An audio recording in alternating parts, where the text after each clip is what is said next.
Good morning friends, welcome back to our channel. This is Rocks and Family. আজি মই যোৰহাট আহিছোঁ। যোৰহাটত মোৰ দেউতাৰ আজি তিথি হয়। তেখেতৰ আজি 9 বছৰ হ'ল তেখেতৰ ঢুকুৱা তিথিৰ কাৰণে মই আহিছিলোঁ। তাৰপিছত এতিয়া আজি তিথি আছে আৰু বহুত আহিছে ভকত। দেউতাৰ লগত ভাল তেওঁলোক আহিব পাৰে। আহিছোঁ আৰু বহুত দিনৰ মূৰত ঘৰলৈ আহিছোঁ। প্ৰায় 1 বছৰ মই ঘৰলৈ অহাই নাছিলোঁ। জীয়া জন্ম হোৱাৰ পাছত এতিয়া প্ৰথমবাৰ আহিছোঁ আৰু আপোনালোকক অলপ শ্বৰ্ট ভিডিঅ' এটাত দেখাওঁ বুলি ভাবিলোঁ আমি তিথি কেনেকৈ উদযাপন কৰিছোঁ।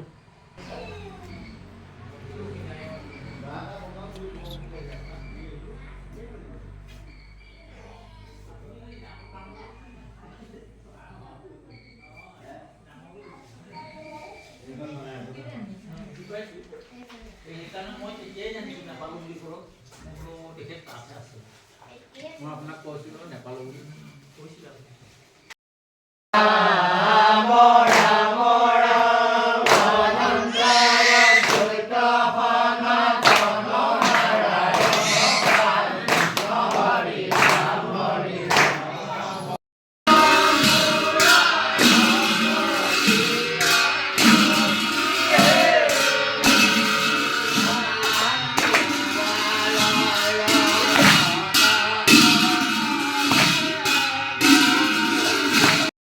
এয়া আমাৰ সকলো কাৰ্যক্ৰম শেষ হ'ল আৰু এই ভকত বিদায় দিবৰ সময়ত